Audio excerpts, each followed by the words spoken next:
for someone to make a substantial change and a significant and a long-lasting change, that they have to have the capability, the opportunity and the motivation in order to make those changes. Wow. Capability, are you able to physically do this? Can you do that? Is there opportunities around you to do it? Is it cheaper to have a shit lifestyle? It's cheap. Look at the food. Yeah, you can go to Food Warehouse and fill your trolley up for, I don't know, 30 quid. Yeah. For a full family for a full week, but it's not going to be good food. To do that for good food, it's going to cost you triple that, if not more.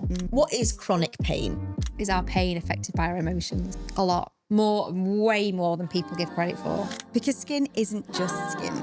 It's your story. And I'm here for it. I'm Kelly Sainer. Are you ready for some barefaced chat?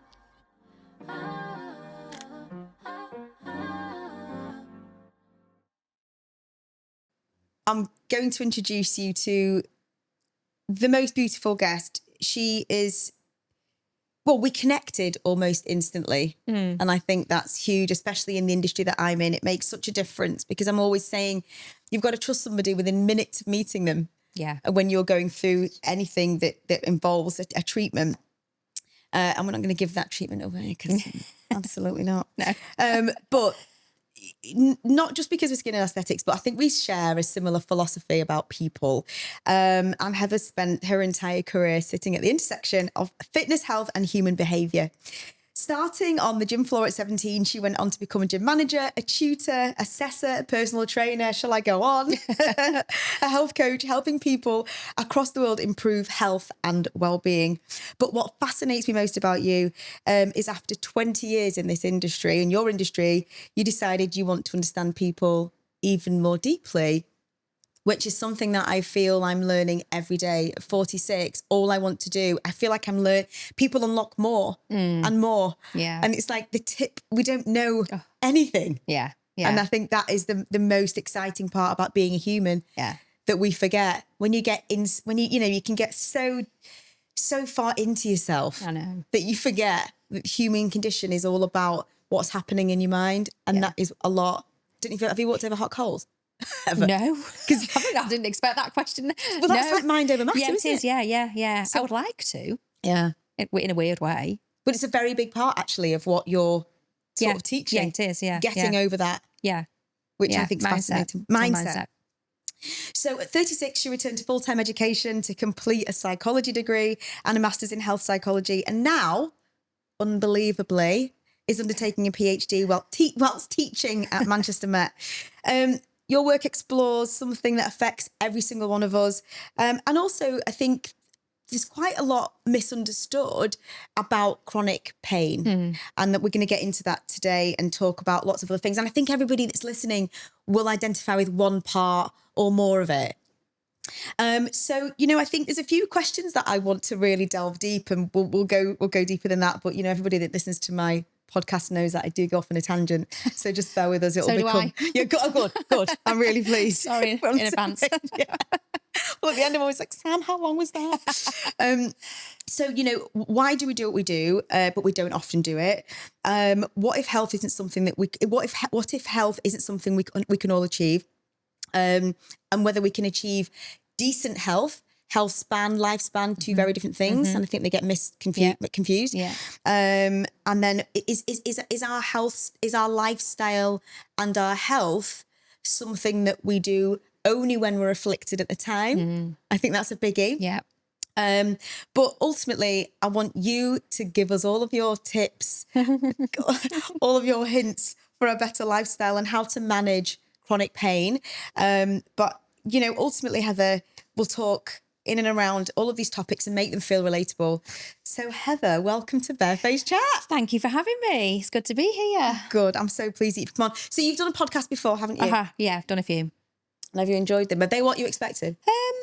Yeah, I think it's naturally about how you gel with the host. Yeah. Really is. You know, you could talk. Sometimes you feel like you can talk for hours, and then other times you're a bit like, oh, what's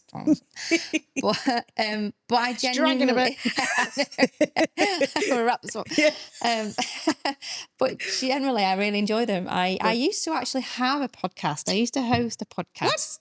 This is way back in the day, and I think they've gone now. Before podcasts were a thing. They've gone into podcast heaven now, so I don't think they're even out there. Yeah, when I was back in my PT world, I used to, when I was first starting to get into this and I needed an outlet. God, and I was like, that? well, I'll tell you what, I'll start a podcast. That's mega. Yeah. So, well, there's so many now. I know. I think it's so hard to like filter through and sift through the good ones and the bad ones. And I think when you pick, have you got any podcasts you listen to yourself? I listen to non-work related podcasts to chill. Yeah. Do you? Yeah. Yeah. So I listen to like, I'm a big spiritual, spirituality, and every now and again I'll listen to. But I like Uncanny. Have you heard Uncanny? No. Oh, it's ghost stories. Love it. Absolutely love ghost stories. Yeah. I did not know you had got some spiritual in you. Yes, definitely. Yeah. Do you know what? There's a theme here, isn't there? Literally, we find this, but that's another reason why I think we are attracted because energy. Yeah, it's huge. Yeah. So tell me a bit before we get into it about your spiritual beliefs, because it's a bit of a. Is it like people like? Is it a bit woo-woo? Yeah, do you know what? Why not? Absolutely. I'll own it. It's such a juxtaposition because I work in just such a scientific, factual, and then I come home and I'm talking about energy and manifestation and and all of that. It feels like it doesn't go. Does, but I don't, own it. You've got it. That's my beliefs. I just believe that there's more to life than what we see. That's the crux of it. I think. I think that there's no way that it just all ends. I just can't get my head around that. Had certain experiences in my life where you think, probably a coincidence, but is it? And I think the amount of people you speak to these days, it's very rare that you find someone that has had nothing. Yeah. Nothing at all to kind of make them think, I'm not quite sure if that was... And I don't know. I know a lot of it is because you want to believe that, because you want to believe that it's all for a purpose at the end of the day. When you lose people, it's nice to think that you're going to have that connection again. Absolutely. I've got nothing to base it on, but you've got to have belief. Part of the human psychology is that belief system, forms part of your identity. Absolutely. And to have that, it's a protective factor. It's healthy. Have you studied Carl Jung? Yeah, I've done a bit. Yeah. That's very interesting. Yeah. And some of his peers were like Freud and Einstein, and I think that is a really lovely way for people to understand that you can have both. You can have both. Yeah. And for me, it's not necessarily a belief; it just then is. It is. Yeah, absolutely. Yeah, and with quantum physics and things now that do span, the cross domains a little bit, and they intersect in so many different ways, and we just don't know enough to be able to say that's nothing to do with it. Still the greatest minds in the world are still scratching heads over it. So who are we to say yes or no? Absolutely. So you've got to have a belief. Oh, absolutely. It's changed my practice.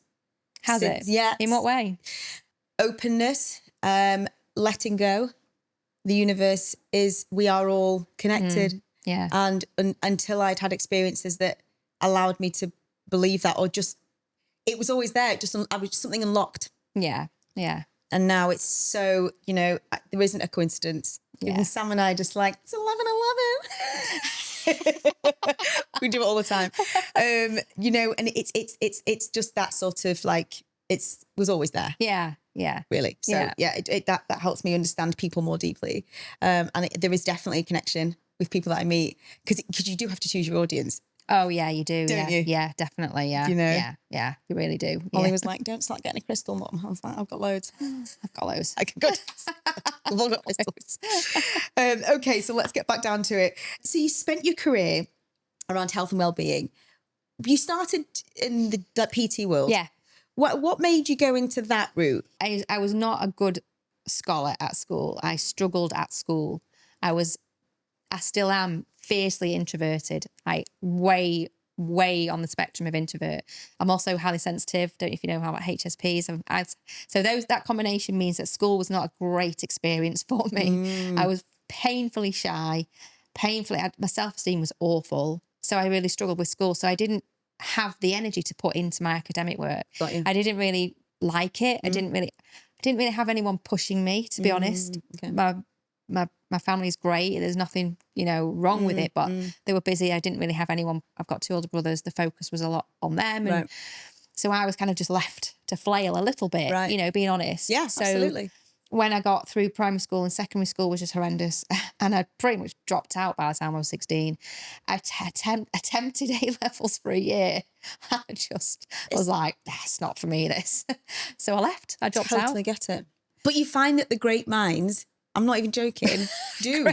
It's true though, because it's when you want to do it. Yeah. When you're not pushed. And school is horrible for lots of people because there is so much going on.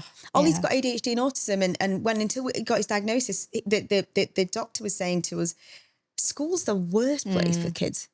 Especially now. It's like, why would you put them in school? It's not horrible. Yeah. So, design the worst environment for a child that's growing and with their brain that's growing, and put them into a completely judgmental in every single regard. Absolutely. Adults couldn't do it. Yeah. We don't want to go back and be judged in different classes with different people, with different teachers. Then you've got to sit exams. Then it's like a nightmare. I know. So I totally understand that point of view. Yeah. Because I didn't love school either. So I get that. Yeah.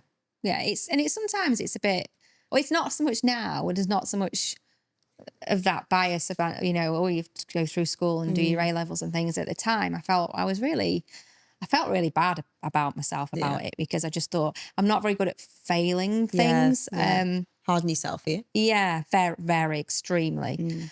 So I struggled with that, but I ended up then, I literally, at the time, we're talking about, what, I don't know, I wouldn't tell you how old, a long time ago. Yeah.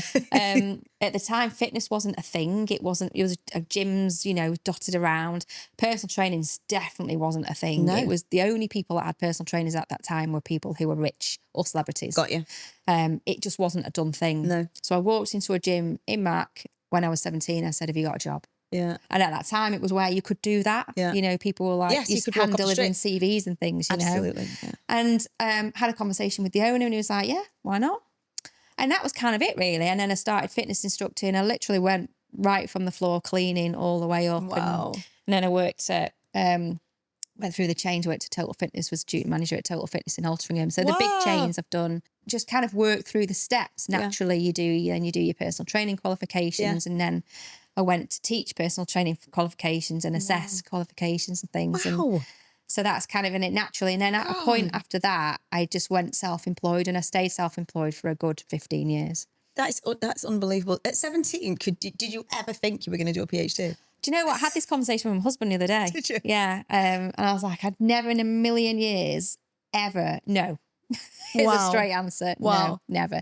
Because I didn't think I was, it's not about being good enough. We've had a conversation before about it not necessarily being about the things that you would, to do a PhD, it's not all about your brain. It's about your personality, your support systems, the drive, and all of those kind of external qualities that you don't necessarily think of. Absolutely. And I didn't believe that I had those at the time, because I didn't. I'm a very different person now than I was when I was 17. We do change, don't we?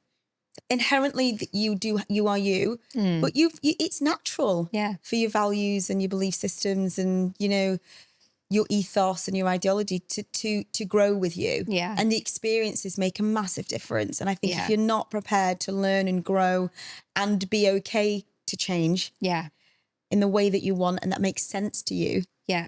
Because I think some people are forced into change and they struggle. Yes. Because nobody likes change, really. No, I know. I mean, yeah. And following the narrative of your own self as well, not the narrative of society. Oh, that is really tough, though.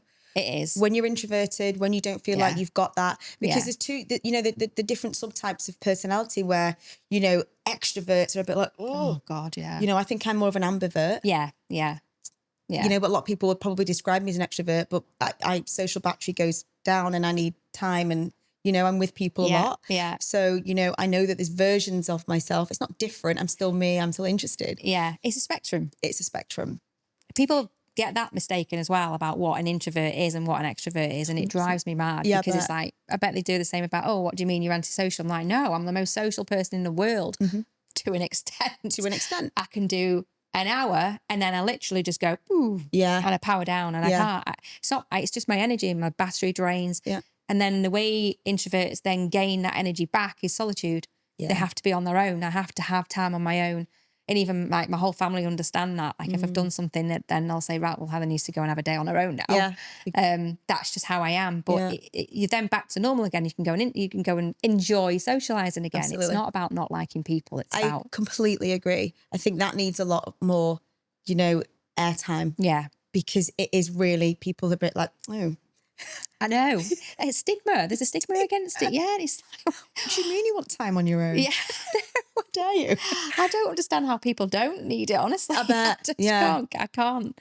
But it's just differences in personality. It's a personality trait at the end of the day. 100%. I think it's one that more people should take on board, though, because they are living in different personas, and that sort of gives them this dopamine hit. Yeah. Doesn't it? So they feel that if they are somebody, a version of. Yeah. And it sounds to me like you've come back true to yourself. Yeah.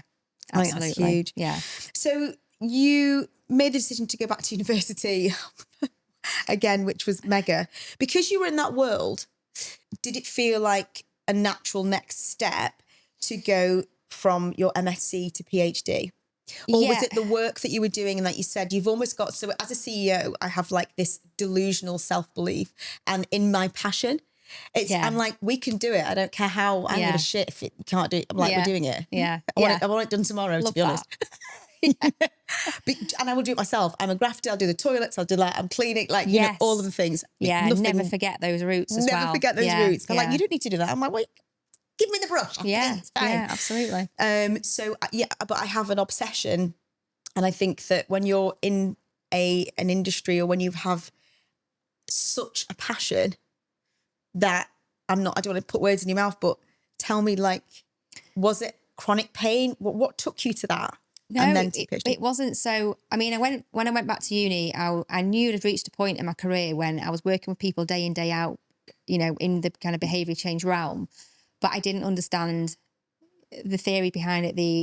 I needed to understand it more in order to help people in a deeper way. Got you. So that was the reason why I thought, well, I'm just going to go back and do a psychology degree. It's something that I always wanted to do, but I never did it at the time. The time wasn't right. So I thought at that point, the time is right. I shall go and I'll do it. And then that led me in. I'd never even heard of health psychology at that point. I didn't never know it was a strand of psychology. It's relatively new. So at that point there, I was like, right, this is exactly what I need to do. So the master's was a no-brainer. It was just a follow-on. It was a year, But the gap between then I got a job working at uni. Yeah.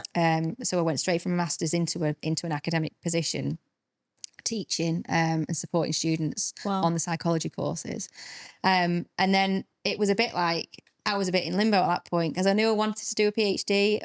I didn't really think it's hard, again, we were talking about it before. It's not just something that it's not a course that you sign up to. A PhD it's a job. Yes. So if you're lucky enough to get funding or a studentship where you get paid to do it, then it actually is a job. It's incredible. But they're rare. And what you have to do is you have to find a PhD that unis have already got funding for, and they've got permission to go ahead, and they've got, the ethics and things. And it's basically a fully formed project waiting to go for the right person. Then you apply for that, but it means that it's not your project. Okay. So that's what I did. Got you. So I was looking at doing my own proposals and putting something together. Yeah. It's a lot of work that goes into that. And then you can just get rejected. So there was a couple of studentships that were put out, and one of them was obviously in chronic low back pain, but it kind of fit because we're looking at it in the context of lifting and activity and exercise. Mm-hmm. So I was like, oh, this fits. My actual department, so my PhD is in the Department of Sport and Exercise Science rather than psychology. Okay. So I crossed two departments, which is quite nice actually. And I thought, you know what? I'll just apply for it. I'll just go for it. And then it just rolled from that point there. And then you have to do it's a stringent program, because they're paying, it's a lot of money that they're paying. Right. Not just for your salary to kind of do it, but for the whole funding pot for the whole PhD for 3 years. Mm-hmm. It's a lot of money. Time, equipment, supervisors, 3 supervisors. Yeah. So they have to really make sure that they get the right person. We were saying before, you have to fit. You cannot just do a PhD that you kind of think, oh, that's all right, quite like that. You've got to be obsessed with the topic. You have to be, otherwise you're never going to be successful. So they need to make sure that that you've got enough autonomy and drive to be able to do the work yourself, that you're at a position where you can write PhD level, but also that you're actually going to be still finding the drive to want to get up at 8 o'clock in the morning and read 12 papers on a subject after 18 months. Because that is tough. Yeah, but so the interview was really tough. But I got it, and of course you did. Of course you did. So that's how I went into it. Yeah. If I hadn't have got that, I don't know where. It's one of those where it's sliding doors, isn't it? And I'm lucky to be very fortunate to be in the position I'm in now. But would I've forced and really had the determination to go and do my own and keep putting my own proposals in? I don't know. Right. And it worked at the time, life-wise for you. Yes. It all was able, because I think this is a big commitment. If you've got family, huge. Yeah. Are you sitting down with your partner and saying, this is what I'm going to be doing? Yeah. Can you support me through this? Because I am not going to be around. I need the solitude time for me to really complete this and take this seriously. Yeah. You have to have those conversations. Yeah. And I spoke to Paul about it quite a lot before I did it. And I said, as much as I hate saying this, it is for 3 years, it is going to be pretty much all about me. Yeah. Not in the sense of I don't need anything from you. Yeah. I just want you to understand that at weekends I'll probably have to work. At night I'm going to be, I'll be on my laptop. We might not be able to go, like we're not going on holiday this year. Yeah. It's little things like that that sometimes you do take for granted that actually you just can't do. You can't do it all. You can't. This has got to be the priority. This is the number one priority. Once I've done this, I've got the doctorate at the end of it, then we can kind of then move on with life. But there has to be a little bit of, right, well, just take the time you need. If you've got someone some people don't have that support. I was just going to say, that's tough. Yeah. Especially when you've got family. A little kid as well at home. He's like, I've not got that either. And, our family's grown and they're all independent and they're all off and they're all doing their own things. And it's, it would have been completely, I've got, again, friends that are kind of doing it with not little kiddies, but even teenagers. And it's hard. Of course. Because it's like, that's the priority. I can prioritize this. Yes. Within reason. Yeah. And if you can't make that as a priority, then it will be difficult. Yeah, I think that the message that I'm getting and other people thinking, oh my God, I'm just starting, I'm doing this. I think it's really important to be able to have those honest conversations because this is a hard slog. Yeah. Essentially. Yeah. Going back to just sort of the university side and returning, kind of working alongside the PhD, working alongside what you're doing. Does it always have to be that? Do you have to work and do it, or is that part of the funding? Is that part of the program? Sometimes you do. No, you don't. The short answer is no. It depends. Sometimes, more so in America, it's where that becomes part of the funding. Your job becomes, you're doing a PhD, but also you're going to teach these lectures and you're going to do all this. Over here, it's different. So most people choose to do it because, again, if you're not doing it, if you've not got a studentship, you're might not be self-funding it, they might be paying the fees, but then what you're going to live on, Yes. So that's why most people then choose to do like hourly paid lectures or something, right. Okay. But I was on a permanent contract beforehand. So when I got the PhD, I went to kind of my line managers and said, look, I really want to stay doing my job, but I can't, it's like this, I've got 2 full-time jobs now, what do I do? And they actually said, well, go part-time and do 2 days a week in your job and then do 3 days a week PhD, and that's what I'm doing. Best of both worlds. I know. She's smashing it. I'm very fortunate though. It's not often that it works out like that. It really doesn't. Testament to you. Oh, thanks. It is. And that your energy and passion is like, you can feel it. It's palpable. And that I love that because I can grab onto people like that and it makes sense to me. Well, you're very similar, so that's why. Makes sense. Honestly, well, it's true though, isn't it? There's real, like when you get that connection, you can't let it go. Yeah. Because it's rare. It is rare, actually. Especially as you get into an older woman, an adult, you don't really make friends that easily because your belief systems change and you're busy and you're working, and when you've got people that you genuinely connect with, it's like I relish our conversations. Yeah. I do. I love seeing you like when you come in because we have a genuine. It's real, isn't it? Real. It's not fake surface up. Oh, How are you? Yeah. Oh, I hate. That's draining in itself. It is draining. Yeah. Like I can't. Small talk drains me. I'm like, let's talk about the universe. Let's talk about Sam and I are the same. We talk about this all the time. We're like, small talk's like, it's just kill me now. I know. Yeah, don't mention the weather. Don't mention the weather. Honestly, but you do, because that's society, isn't it? Yeah. You have to kind of play along a little bit. Yes, but then exactly. afterwards, I'm like, get me out of here. There's only so much of like that you can do. Yeah, got a little big smile, like. So true, thank God. Honestly, I do think it's definitely a draw. So one thing that fascinates me most about people is how they believe they should look after their health. And a lot of that is societal, because we are in a system of the NHS. So we are a product. Yeah. I don't know if you agree, of society naturally. And there's nothing wrong with that. Yeah. We're lucky with the NHS. We can walk off the street and be treated. Yeah. It's in a state, we know that. However, we can still go and do it. Yeah. Might take hours. Communication's always tricky. Interdepartmental supply, that's always tricky. Yeah. But we're lucky. Yeah.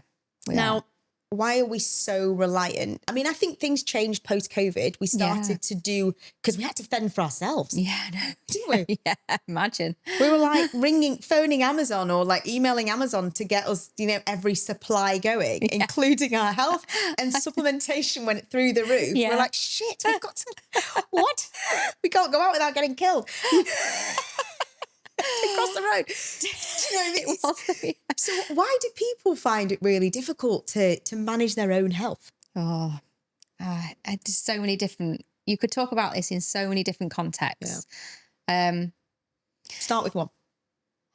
I think one of the big things is that people, I think there's a lot of unhappy people around.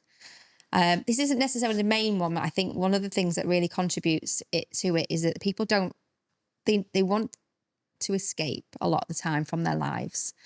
There's a lot of people that struggle and a lot of people that are unhappy on a day-to-day basis, whether that means that they're not in fulfilling jobs. We're lucky. Yeah. Imagine living in a life where you've not got a particularly nice home, you struggle to make ends meet at the end of the month. You are in an environment that's not particularly nice. You might walk out onto the street and not feel safe where you live. Yeah. There's so many different aspects, working in a job that you hate, working 12-hour shifts and coming home. It's just not the priority. Yeah, socioeconomic is massive. Yeah. And it intersects with all different kind of other domains. But I think that's a big one, in the sense that you're, someone that's unhappy, you're never going to prioritise yourself. Got you. And that means prioritising your health.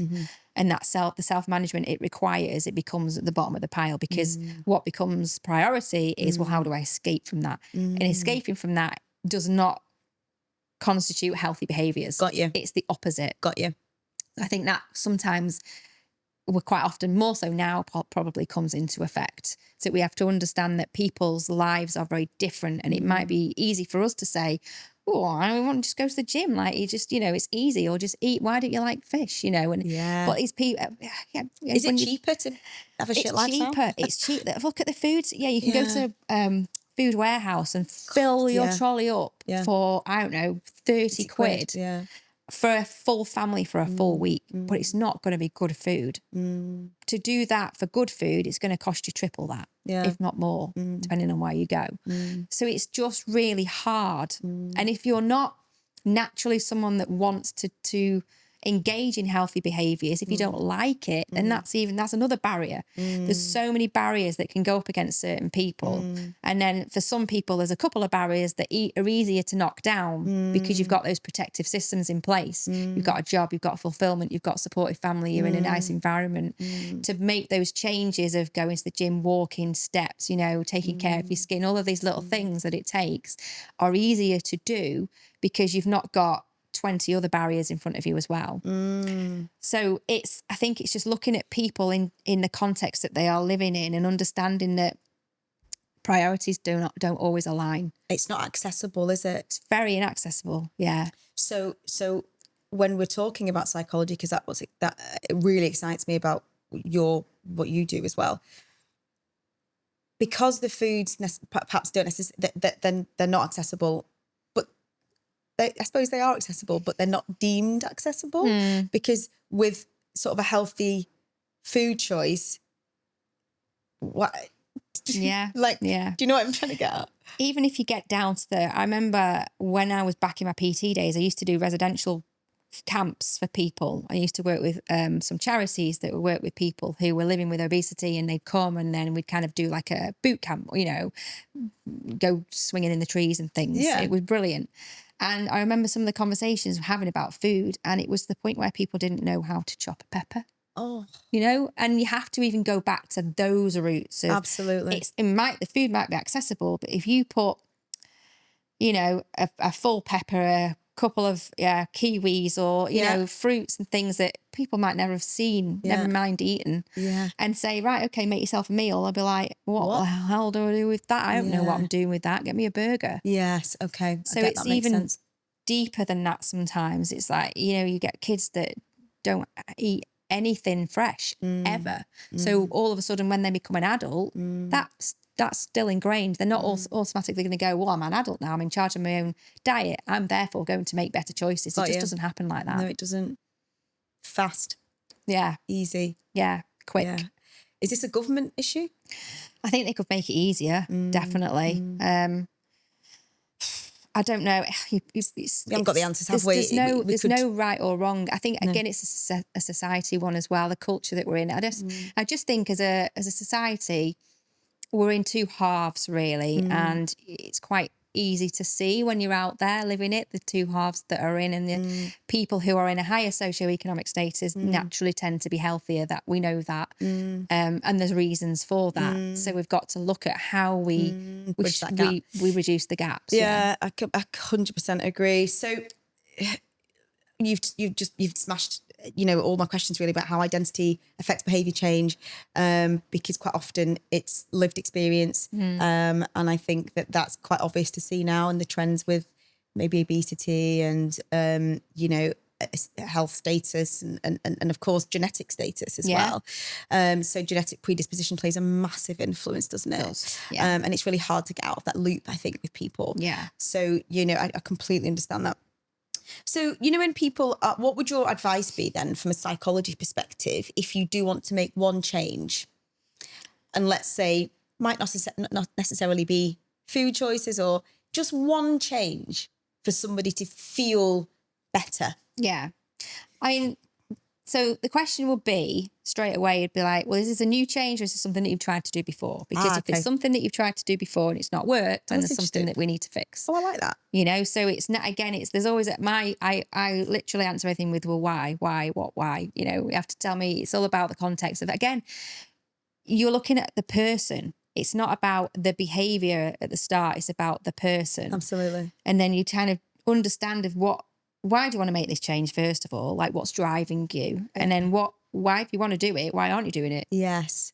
Tell me why you're not making this change. Right, back to psychology again. Yeah. Behaviours can change. Yeah. God, that's so interesting. And then if you know that you want to do something, you've never done it before, there's a really good simple model of behaviour change that we use all the time. And it basically breaks it down into 3 components. And it states that for someone to make a substantial change and a significant and a long-lasting change, that they have to have the capability, the opportunity, and the motivation in order to make those changes. Yeah. So you've capability. Are you able to physically do this? Can you do that? Is there opportunities around you to do it? The opportunities, again, feed into that is what opportunities are around me for me to, have I got the time? Have I got the space have I got the bandwidth in my head? Do I have physically the ability to actually go out and do this? Is there a gym nearby for the opportunity? And then is there a drive within me to actually get to that gym? So it's like making the connections between, and then the motivation obviously is that drive as to why you're doing it. Is it internal and intrinsic, or is it extrinsic? Is someone telling me to do this? The doctor said to me, you need to go and do this, otherwise you're going to get diabetes. Yeah. Or is it because you want to make that change? Yeah. If all of those 3 things align, it means that you're more likely to make a long-lasting, substantial change. But if one of those things isn't aligning, if you've got 2 of them that align, and then say, I really want to get fit, but the only thing I think I really want to do because I know I'm going to enjoy it is Pilates. Great. Is there a Pilates studio near you? No. Right. The opportunity's Okay. gone. Got you. Do you know what I mean? Absolutely makes sense. So all of those things, it's a very simplified approach to it. But I think that's what people understand. That's how people want it, yeah. When you're looking at behaviour change interventions that are designed, like with COVID hand washing and things, I worked with one of the professors that did that. So she was involved in actually designing the interventions and, you know, all the singing and all of those things, those kind of rhetorics and narratives to help make people understand that we need to wash our hands. A lot of the intervention design is based around the simplified kind of version of the COM-B. There's other factors to it, but it drives down into those 3 factors. Oh, I think that's so fascinating. So if anybody just joined us, just recap on the behaviour model: capability, opportunity, and motivation. Yeah. Those 3 things. You need a website, by the way. You have got so much to say. And to simplify it, or even a blog, what you're saying is so, you're bite-sizing down your massive mega mind academic brain. For us mere minions. Just the 3 things will do. You'll understand that. No, but that's the easiest way to think, oh God, I can go, thank God, is that. Yeah. When it's too big, it's like, I can't, that's for tomorrow. Yeah.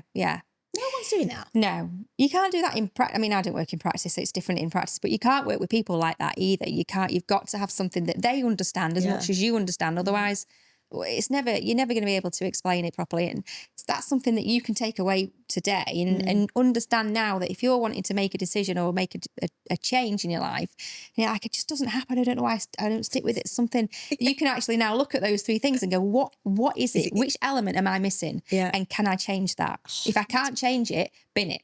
Yeah. There has to be, there's a different goal. Yes. And that's okay. That's fine. Yeah. Yeah. It's that acknowledgement and that self-acceptance that actually at this time, it's probably not going to work. Yeah. So I need to do a different goal. The overall goal. The other thing is as well, that feeds into that. Love it. Behaviour change, it needs to reflect an actual behaviour. Okay. So when people talk about behaviour change, 9 times out of 10 in the context that, you know, it's like, oh, I lose the weight. It's not a behaviour. So you have to drill down to what behaviour is actually going to lead to that change. Got you. Can you describe to everybody what the definition of behaviour is then?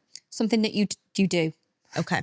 Something that an action that you take. An action. Yeah, something that you do, an action that you take. Whereas the weight loss is a result, an effect of. Got you. Okay. So it's the cause. Of course. Yeah.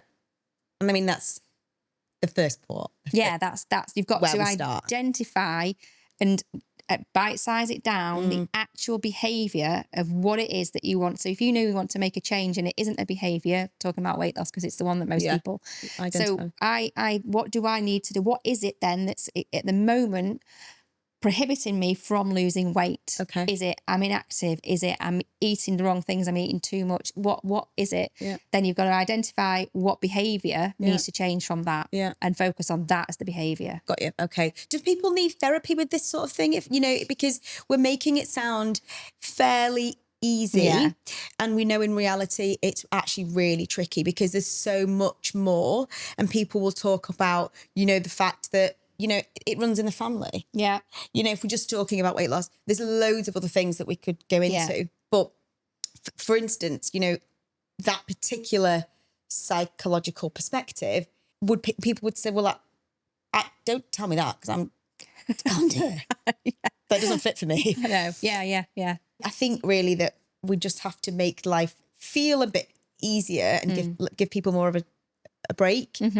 But you still got to take charge. Yeah. To live of your own self. Yeah. Of your own life. Yeah. It isn't the. You're right. It's not. It's simple. It's not easy. So it's a simple process, but it's not easy for some people to do. Yeah. Moving on from that, then I think we could delve into psychology, behaviour forever, because it's definitely an area that I find fascinating. And I when I was in peds, I moved into CAMS, and I remember before I did that, I went out and I was working in the community with newly diagnosed diabetic peds.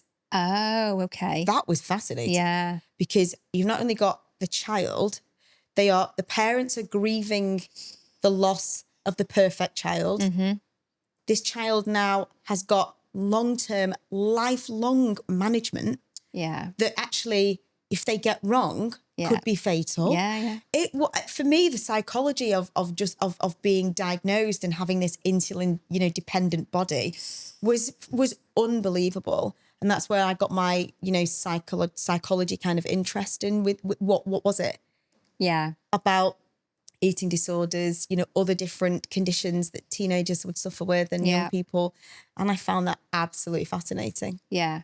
It's incredible that, like you say, you just described it really well, that it's a permanent change that's really quite dramatic. Sounds a bit dramatic, no, but it's a significant change. It's something that you think, well, I'm gonna have to live with this for the rest of my life now, depending on obviously what type of diabetes you're looking at as well. But again, they have to then deal with the stigma attached to that as well. Absolutely. Because people always get it wrong and they think, oh, it's all that type 1 and type 2 are both lifestyle. Obviously, it's not. Yeah. And they have to live with that. But then it's like educating a child who's like, well, what do I do about this? One of my friends' kids just been diagnosed. Yeah. And it's a completely life changing for both of them. Well, I think some people, or there's certainly families that I dealt with, they actually find it difficult to acknowledge. Yeah. So they will. Why do you think that is? Because they're different. Yeah. They don't actually believe it. They can't imagine being told overnight. Yeah. That they have now got to take charge. And this is a really good one, actually. It works with this conversation of their health. Overnight. Yeah. What? Me? Yeah. That's big change. Yeah. That's change that you actually can't ignore. Exactly. But when you get told you must. Yeah. And it's if you don't. Yeah. Things could go very wrong. That blew my mind. Because that's like, people get told this every day. We're telling people take control, or just trying to give our advice. But when you get faced with yes or no, you've got no choice. Yeah. And when choices are taken away from you, you're not always compliant. Yeah. Medication compliance is an issue. Huge. In all different contexts, I think. Yeah. Huge. And I think we can take control of supplementation, and we feel like we're doing our bit. Yeah. To a degree, don't we? Yeah, we do. I've had it today. It's good. Yeah. I'm living tomorrow. Yeah. But yeah, I think that's a wider conversation. But that kind of frames it well for me when you get given an ultimatum. Yeah. But a life or death one as well, to an extent. A life or death one. Yeah. Choices are taken away, and people find it really tricky. Yeah. And then they become they just become less compliant. Understandably as well, because all of a sudden you're kind of thrown into this chaos of having this condition that you've got to manage as well as a healthcare professional, because it's you that's managing your own self. Yeah. Off you go. Now you've got some leaflets and some pamphlets and it's like, what? I don't know what I'm doing. How do I do this? No one actually takes the time to really help educate them about what that looks like in day-to-day life. It's terrifying. It's terrifying, and we need the support network. I know the NHS is struggling, and we're probably going more to the private. We know that. But this network of people, when they've been diagnosed with anything, they do get a leaflet and they go, right, off you go. We're talking about just daily changes, like maybe put the chips down. I know. Yeah. Maybe just have a salad. Yeah. But actually, this is it's. If they've never lived like that before, though, expecting a human to change how they live overnight is crazy to me. When you understand what actually goes into change for someone that doesn't do that naturally, it's bonkers to me to expect someone to be able to go, oh, okay, then right, well, I'm going to change now then because of this. And it must send them west. Absolutely. You know yourself when you go, oh shit, I've got like overnight. Yeah. So I find that fascinating. But let's talk about women then in that group, because that changes again. There's lots of expectations on us, with the family. Yeah. I think we have been told I think in some ways for us to be able to prioritize ourselves, it's harder. Yeah.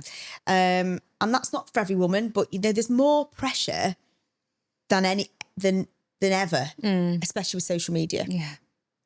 So with women in food then, and women in psychology and behaviour change, because we're managing so many different things metabolically, physiologically, we're changing, and we're being looked at constantly. So it's almost like we have to project this perfect version, but we're human.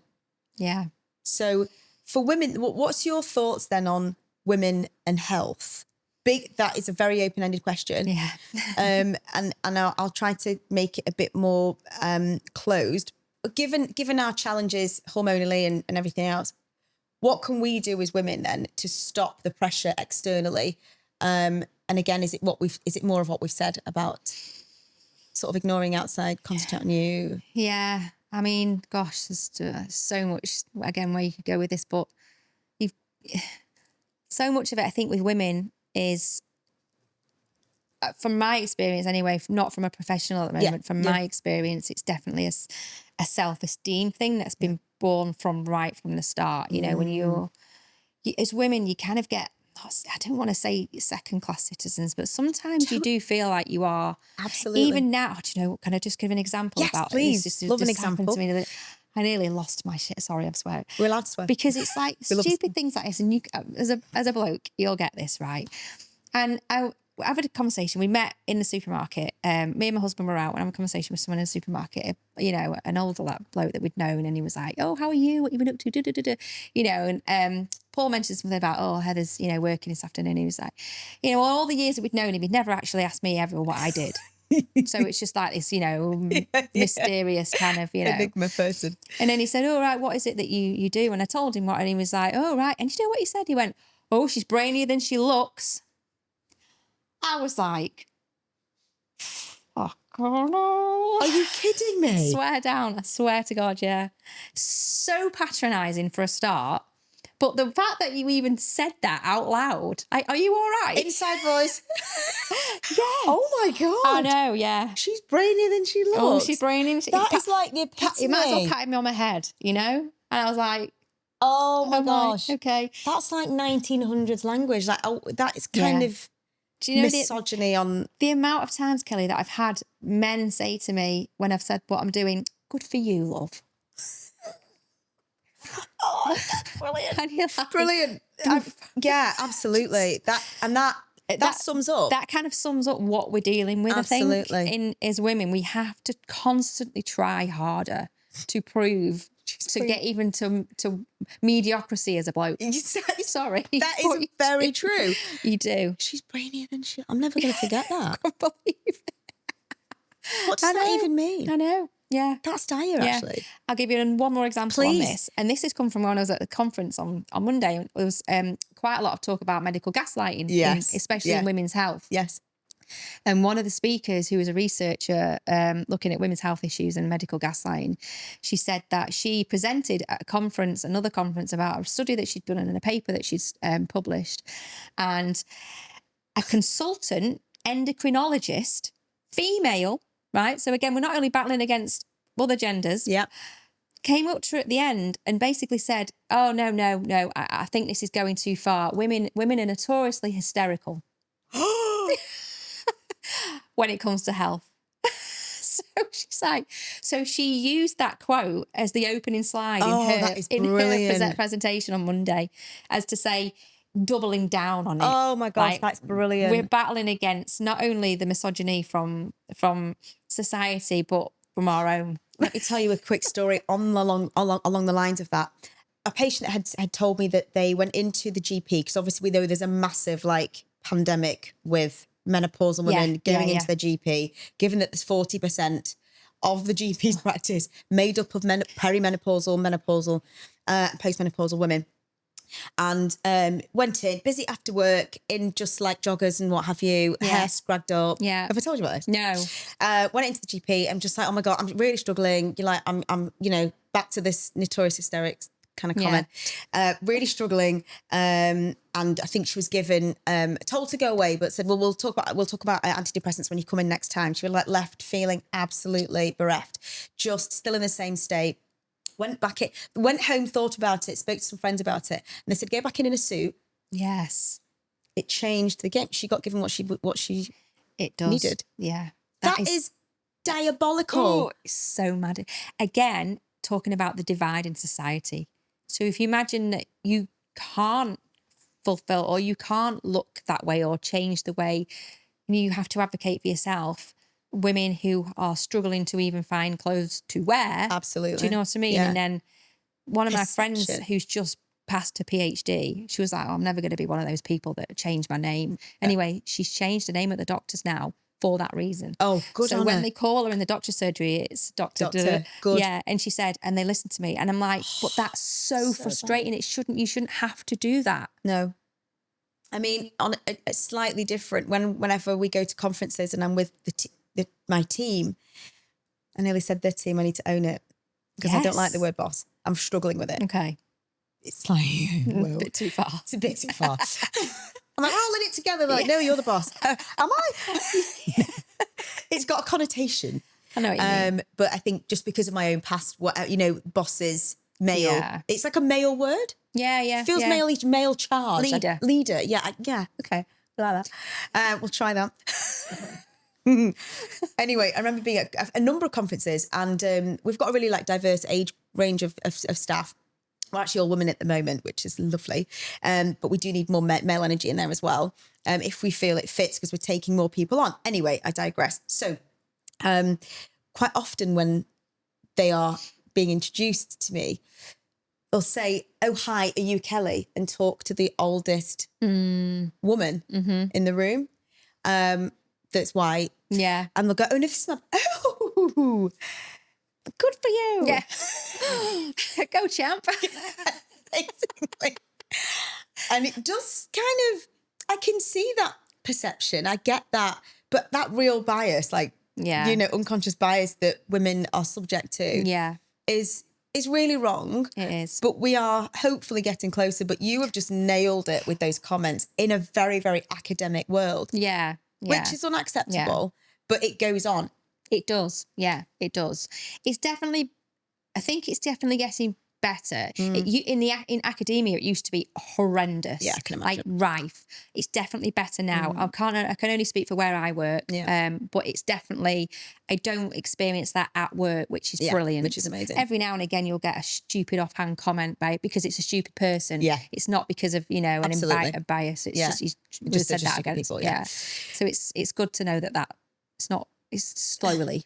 Well, I mean, we know that. We know that from back in the day, don't we? We know we're trying, we're fighting. And I think more women need to be more advocating for other women. Yes. Yeah. Which is a huge thing, because it's still that's why I didn't like feel that we go against each other in ways that it's just so wrong, isn't some it? of the comments that you see from women, again, advocating for other women, the worst comments in the comments are from other women. You're like, come on. Yeah, we're going really? through enough. Yeah, absolutely. Just please, let's be a team, a community. And when I've done any women's circle, I was always a bit like, oh God, is it going to be all like burning our bras and stuff? I'm like, actually, no, it's modern day now. So we're all right. But all these women are normal, like they say fuck and bugger, and I'm like, oh, thank God. Yeah. They talk about having fish fingers and chips for tea. It just makes me feel so much better about myself. Like normal. But yeah, you can do it all, have it all. And I think more people need to know that. And I think I'm sat opposite somebody that is the epitome of that. Oh. Linking back into then a sort of the world that I'm in, and health from that perspective, I think it would be worth a conversation with you around health, pain, why people seek out treatment, the psychology of that, quick fix, mask, lots of things. And that's one of my jobs, is to really delve deep into consultation and understand that psychology. And I think lots of practices are a bit remiss. Yeah. Because it's a transactional relationship. You're here to have something done and I can provide it. And I'm watching TikTok and I'm watching Instagram, and you need I think you should have the big lips because that will make you feel better. Because look at my lips. Unfortunately, if you go to the wrong practitioner. So it's about a lot more than that. Yeah. From your perspective then, we've talked a bit about how behaviours influence the way we feel about ourselves. But from a really sort of chemical point of view, do quick fixes really increase? Because obviously I'm well aware about all of our endorphins and cortisol and, can they have a real impact, don't they? Yeah. And our quick fix dopamine hits. Yeah. Do you think that's true in this industry? Yeah, probably. I mean, I'd have to look at the data. I bet there's loads of data out there on this. I bet there is. But I can imagine that the pathways work the same way in the brain, no matter what the sense of reward is about. Absolutely. The reward pathways are going to work the same. And I think so many people, particularly women now, are treating it as a quick fix reward to fix a low self-esteem or a poor body image or something. Yeah. And that immediate change is because they're seeing something different, which again, that gives them that kind of high of, oh my God, I've fixed it. I look different. Yes. But then actually when it settles in and they're still the same person inside. This is what we see.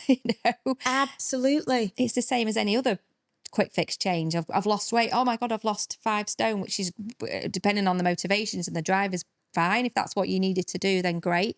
But you're still taking yourself with you. That's a really good quote. You are.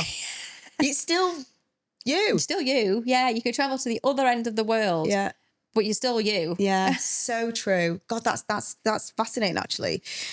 One of the things that we talk more about is how health is influencing physical change. And that's a massively linked to behaviour. Mm-hmm.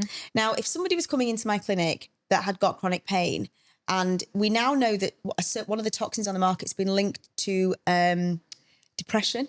Okay. There's a paper that says if you smile more and if you look lighter in the face, when you can cause this smile, then of course you're going to get the release of, what's the one that's serotonin. You'll feel better. Yeah. So that's why they got it through. Yeah. What are your thoughts on that then? Yeah, I think there's something in that, definitely. I think I've seen a couple of studies. Again, it's not particularly my area, but I've read because I'm interested in it. There's some studies where they looked at women who had long-term, I think it was just Botox treatments anyway, that prevented them from expressing their emotions on their face. Yeah. And over time, there was an increase in depression, anxiety, because we know that the act of smiling and the act of being able to express and say, and share emotions with the person opposite you, actually does trigger and release those hormones. And it does have a knock-on effect if you can't do that. Absolutely right. And there's that increase in depression when you're not able to smile, which makes sense. Like, even at the most fundamental, rudimentary way, it makes complete sense. If you can't smile, then you're going to be happy. Absolutely. Well, look at the basics of how we attach and bond with our babies. Yeah, exactly. Facial expression. That's all I've got. Yeah. So it makes complete sense to me. Yeah. So the idea of having this toxin that was licensed for depression, it was a bit like, I get it, but as long as it's used safely and responsibly and not just like blanket no express, because that doesn't, it was a little bit like, it doesn't match, does it? It doesn't. But I get, of course, if you've got a permanent frown and you want to relax that 100%, and that's where the study was going. Yeah. So I can see that sort of like, it's the driver behind it, isn't it? It's the motivation behind it that's the key. So do you do any biohacking? I'm not a massive fan of the term. Okay. Ooh, that's interesting. But no, I think, again, because it puts the onus onto an external fix. I think. In what sense are you talking about? So biohacking to me means the ability to research, look at knowledge, and use possibly adaptogenic hormones, lion's mane mushrooms. Yeah. I'll take that. Ashwagandha. Yeah. I'll take that. Okay, so she's a biohacker. So it's the term. That's what I mean. When 100%. You actually break it down into what you mean, I think it's that. But it's context. It's all about context. Because if someone was having this conversation with me who was right at the start of their journey, who didn't exercise, ate really badly, all of these things, didn't actually take accountability for their own actions and behaviours, but thought, I'm going to start biohacking, I'm going to take all of these things. You're like, I think you're probably bolting a little, so you need to pull it back. Yeah. That's not going to fix you. That's not going to make you in any way, shape or form really, in any sense, better without doing the fundamental work first. So you have to start with the fundamentals. Then if you add that as a cherry on top, great. Yes. That's basically what I'm saying. Okay, so agree with that. Let me play devil's advocate. I'm in a really, really busy life. I haven't got time, Heather, to actually go out and do these things. For me, if I can just do one thing, I can pop a pill. Yeah. I'm doing something. Yeah. Why is that not good enough? Will that work? Well, whether it works, I don't know. I think supplements have got a bad rap anyway, haven't they? I don't know if you use Examine. There's an online database which is by really world-class researchers about supplements, and it's really layman, so you can put a supplement into the examine database and it'll pull up all the data and evidence about it. So, you know, first of all, make sure that you're taking what you need to take and taking it the right way.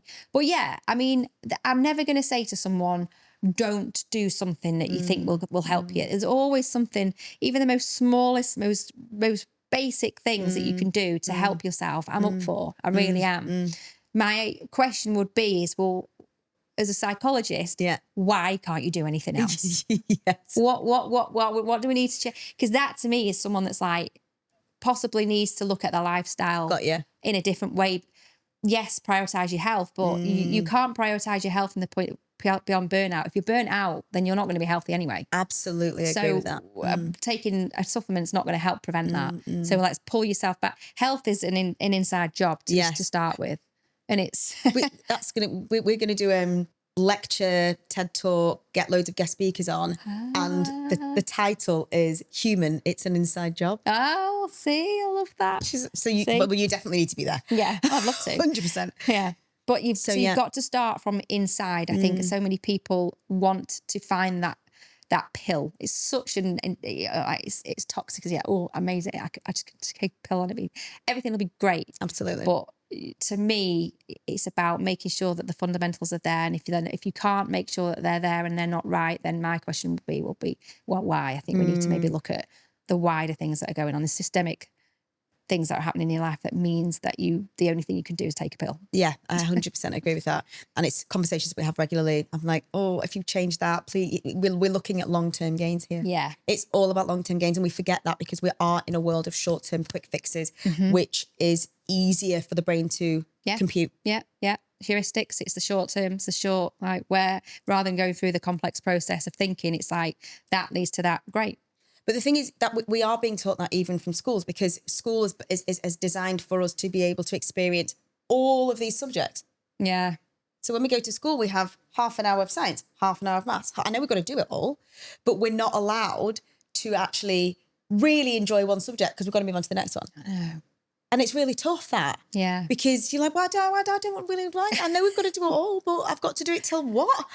From 5 to 18. Oh, God. It's like a lifetime for a child. When you think about it like that, the bite-sized nature of what we do, we are teaching people to go, well, try taekwondo, try beavers, try sports, try this, try that. And then when you grow up, you can't do any of that. You've not got time for that now. You're an adult. What are you talking about? You have to work, get a job. Exactly. It's really tricky, like, confusing the human. We're fucking him up from the start. We're crazy, aren't we? I mean, how we think that this is conducive to like a happy, chilled society. If you tried to describe it to any, non-human that lives on another planet, we'd be like, yeah, we know. Yeah, not for me, that. We know. Give us a few more years and we'll try to crack it. Can I come and live with you? Yeah, come to. So, when I think about it more deeply, I'm like, what the I know, it's bonkers, isn't it? It really is. We can't even get the start right. Anyway, we know that's the way the world works. So let's talk a bit about chronic pain now for people that are out there that are suffering, because I think this is really going to help them. Okay, first of all then, what is chronic pain? Before we get into it a bit more and then kind of wrap it up. Technically, well, again, this is the world of science. There's so many different definitions. Technically, my definition would fall under if it's persisted beyond 3 months and you kind of have it for more than half of the time. And when we're talking chronic pain, can I have an ache in my leg? Is that chronic pain? That's the mysterious thing about pain. Don't know. Is it painful? Okay. It's very subjective. Pain is very subjective, and people hate that. Right. Because it's not, you can't measure it. So you can't, there is visual pain scale. So I could ask you on a scale of 1 to 10, how painful is that? But that's subjective in a sense. Well, it's uncomfortable when it's not painful. There's nowhere, you can't measure it. You can't stick a blood test in someone and say, right, that's pain, that's uncomfortable. That's, so you've got to, it's all self-report. Gosh, that's really interesting, because the vernacular in hospitals is, are you in pain? I know. Full stop. Yeah, exactly. And then they tend to if they're doing it right, they tend to then show you the scale. But most of the time that doesn't happen either. No. So it's just a generic in pain, not in pain, which is just, again, the spectrum is massive. Yeah. Yes. How do you quantify that? You have to just kind of listen, believe. So in the research that I do, I ask people how much pain they're in, and I ask them on about 2 or 3 different scales, so different kinds of measurements. Sometimes they match up, sometimes they don't, but you kind of just have to accept that if someone's saying that they're in pain, they're in pain, and where that is and how. But for what's painful for me at scale 8 absolutely could be painful for you at scale 3. Yes. So it's not, there's no standardized measure for it. It's very subjective. Very subjective, and acute pain's different. Yeah. Isn't it? So how do you differentiate between acute, I know from a medical perspective, but just for anybody listening. From my world, as in musculoskeletal, it tends to be that if there's an identifiable cause, so there's tissue damage, something that's happened, you've got trauma, you've got a bone sticking out your leg, something like that, it's acute pain. Whereas chronic pain for me is pain that persists beyond the tissue healing. Okay, that makes sense. So there's no, if you were to put you through an MRI or a scan or something like that, one of the only ways that we can really see objectively what's going in the body, and there's no identifiable. So you're saying I've got a pain in my back.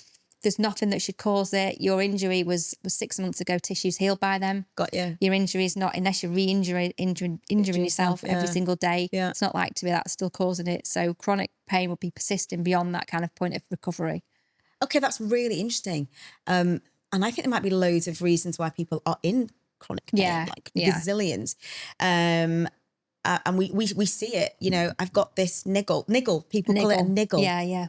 And, don't they? And they just maybe take paracetamol or try and have a walk or maybe meditate or whatever's have a bath. All these things that they read that might just ease them for a bit. Yeah. But it's only temporary ease. Yeah. So I can see that would be tricky. On that as well is another way of looking at it is looking at it rather than looking at it in terms of pain, it's looking at disability. So how does it disable me? How is it impacting me? So you can live in pain, chronic pain, at a quite high level, but you can deal with it really well, and it doesn't necessarily disable you from doing things that you need to do. Okay. Whereas you can get someone else that's living in pain with a 2 level, but it's stopping them from doing everything.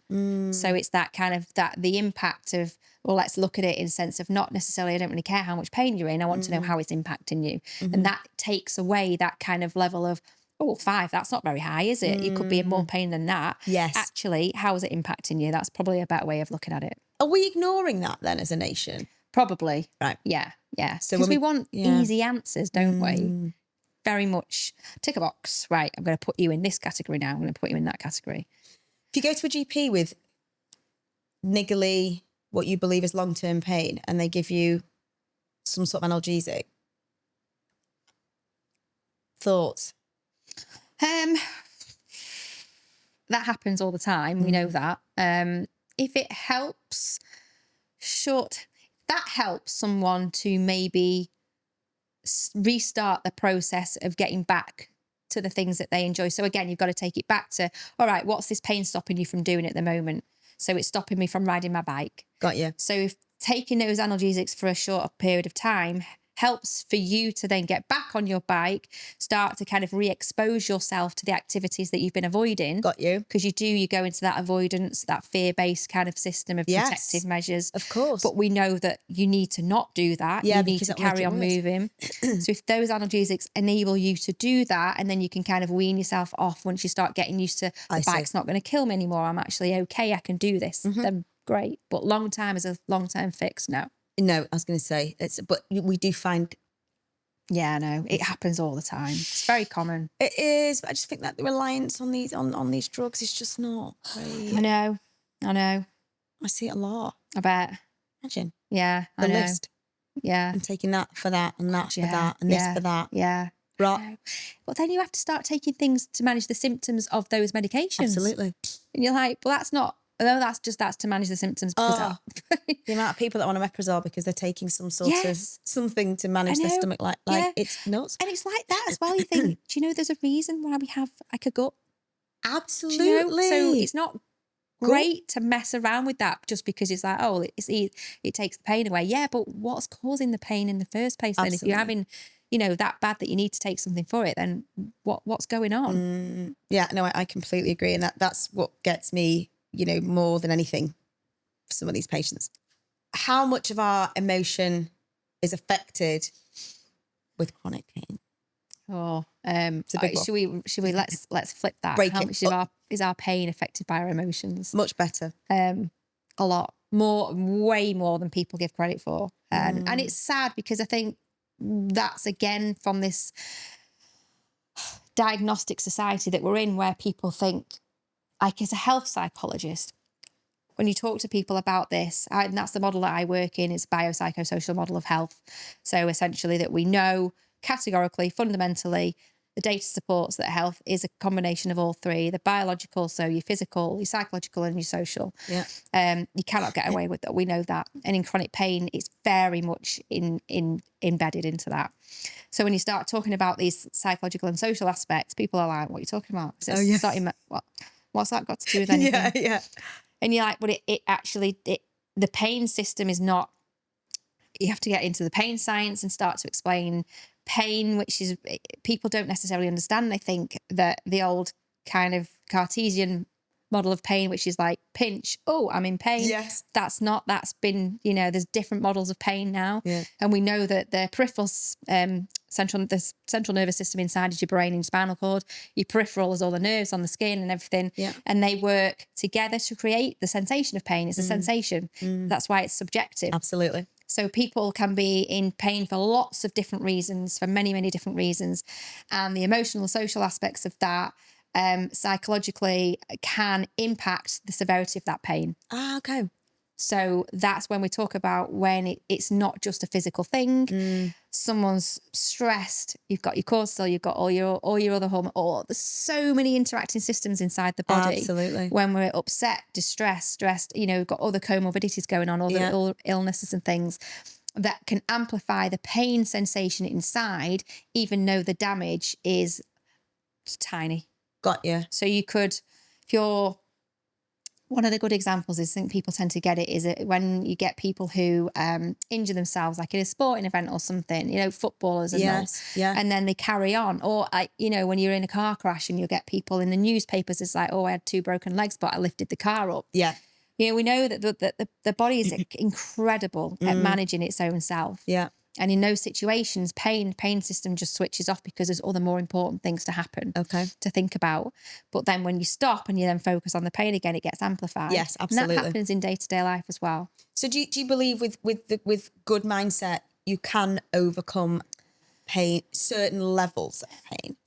The word overcome is a tricky one because I don't want anyone to think that it's something that they're imagining. Pain is real. Got you. Pain is 100% real, and everyone's experience of pain is valid. No matter what it is that's causing it, not causing it, how they're experiencing it, it is valid. What we understand is that there's certain influences that can come from our psychology and our social situation that can make that feel worse, definitely. Yeah. That makes complete sense. A friend of mine, Nick Craven, was on the last podcast and we were talking about the itch-scratch cycle. Itching gets worse at night because we're not distracted during the day. So that fits. Yeah, it's very similar. Makes very sense to me, and I think it'll make sense to a lot of people that recognise that. Yeah. So distraction is, and we do that for children. Exactly. Straight away, I was just going to say, there's so many different examples you can think of with period pains. I know 100% that if I'm struggling and then I go out for the day, I've got busy meetings and I'm in work, it's not as painful as I would be if I'm lying at home going, oh. It's so true. And it is, it's the distraction. When your kid, falls over, oh, attention, oh, are you okay? And it's like, wow. Yeah. Whereas it's all right, get up, you're fine, Absolutely. Sugar can be given, can't it? Yeah. There's just a little, Again, it's the distraction of a different sensation. Absolutely. Yeah, because you're having to, your brain's having to work at something else by tasting. Yes. Yeah, or looking at something or hearing something. Yeah. So it's just a distraction. Yeah. One thing that I did read though was about taking something sweet in was that there was very, very, very shaky data about the very quick boost of serotonin. Of energy. Yeah. All the hormones released when you have chocolate and stuff. That might try to block some of the receptor. Yes. Yeah. I think there is data to suggest that that kind of reward system, Don't know how robust it is, all the systems are involved in pain, again, because you're working with your central nervous system. So you can't really separate. That is your brain. Yes. So a lot of these pathways are interconnected. That's why it's so complex and so confusing, because no one person experiences pain the same way because of all of these different interactions, who we are, what state we're in at the time, our trait, state, anxiety levels. And it all factors in. So if you are in any pain, you're not alone, and so many people are suffering, and don't let anybody ever belittle your sensation of it. Yeah. Because it's invalidating. It's definitely valid, and it's your experience, and no one can ever take that away from you. But also as an empowerment that you are able to manage that yourself in ways that you probably don't realize as well. It's almost like they invalidate you in one sense by saying, oh, I'm not right sure I believe you about that pain. But then they take that ability, or the only way that you could actually get better then is if we fix you, we'll send you to rehab, or we'll send you, we'll do an operation, or we'll do a scan. That autonomy is taken away from you. So it's like you pick one. Yes. If you don't believe me, then at least tell me that I can go and manage it myself. Absolutely. But they don't. No. They say, we don't believe you, but the only way you can get better is to leave it to us. Oh gosh. How does that work? It's so confusing. I know. And so unfair. Yeah. So we'll just bring it back round now so we can kind of wrap it up. Because I want to just ask you a few Reddit style questions that we always end with, which I think is really interesting. But before we go there, I just want a few sort of closing and thoughts from you.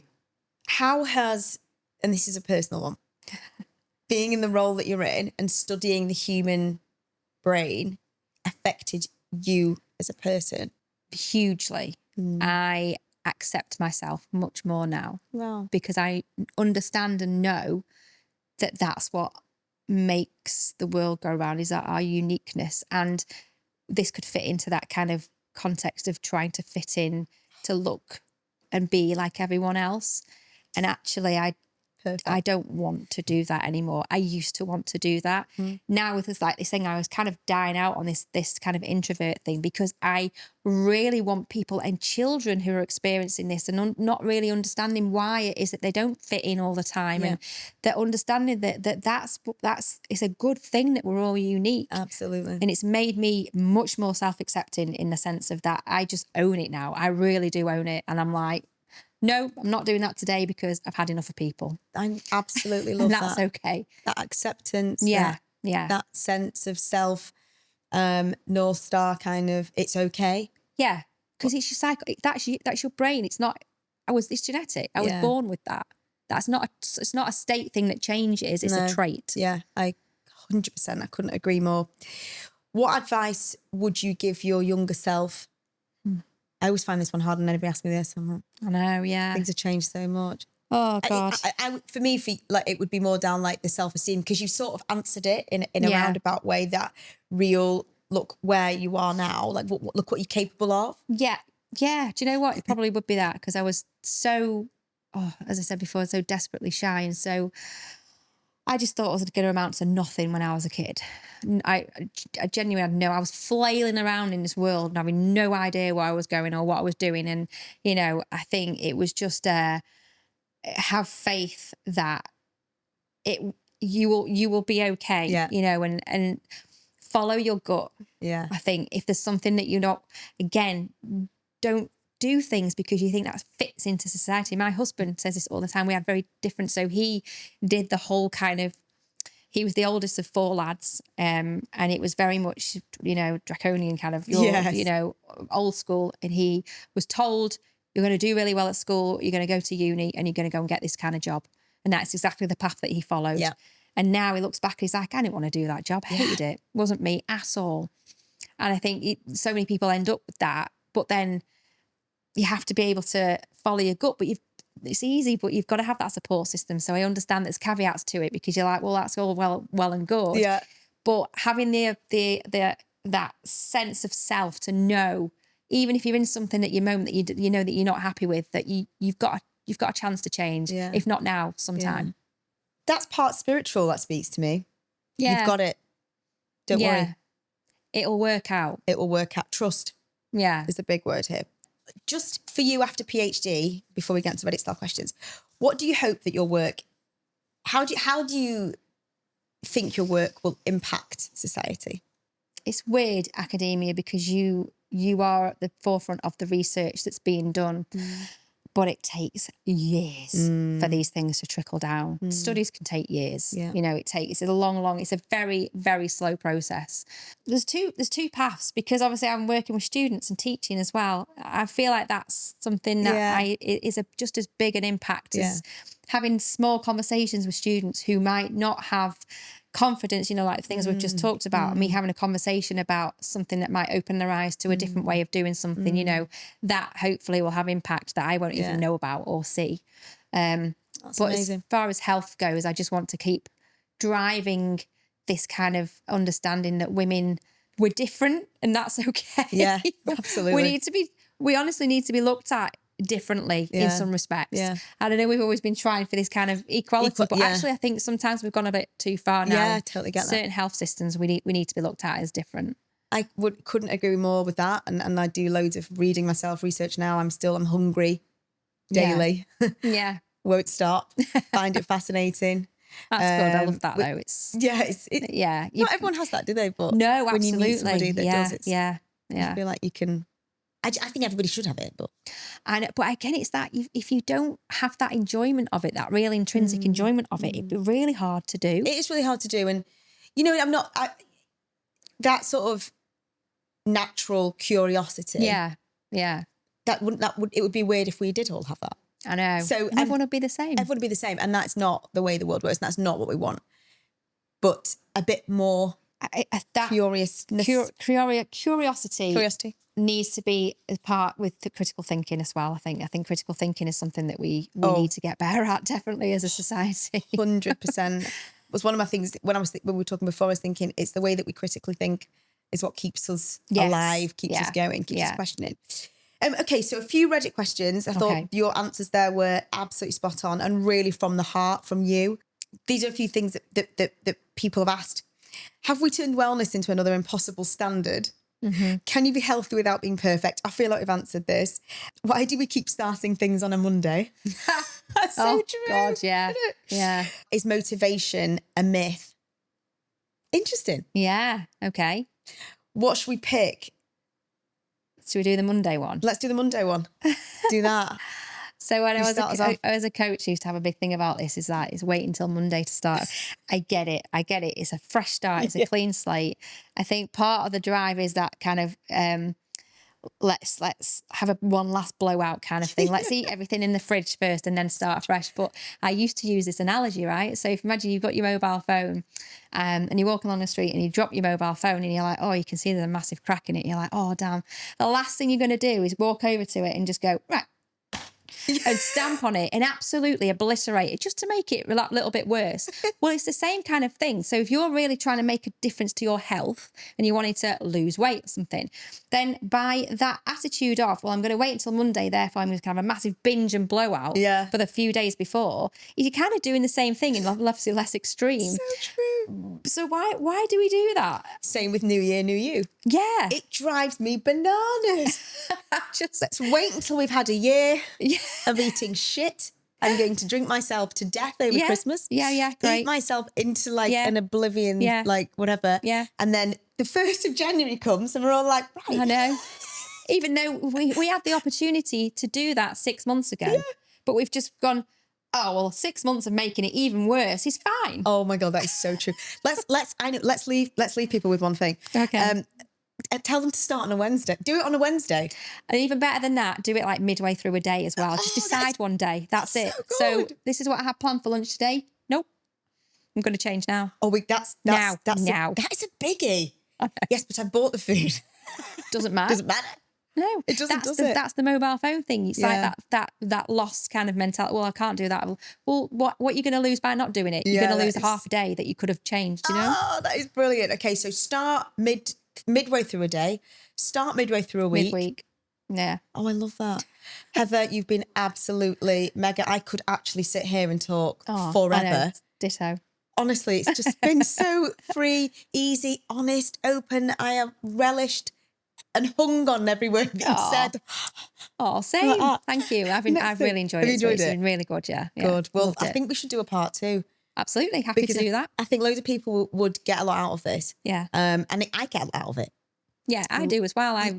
Talking to like-minded people, I love it. Learn new things. Yeah. Well, thank you for joining me. And please, everybody, big clap for Heather. So thank you so much. Thank you. Clap for you as well. Thank you. Hostess with the mostess. That's it for today's Barefaced Chat.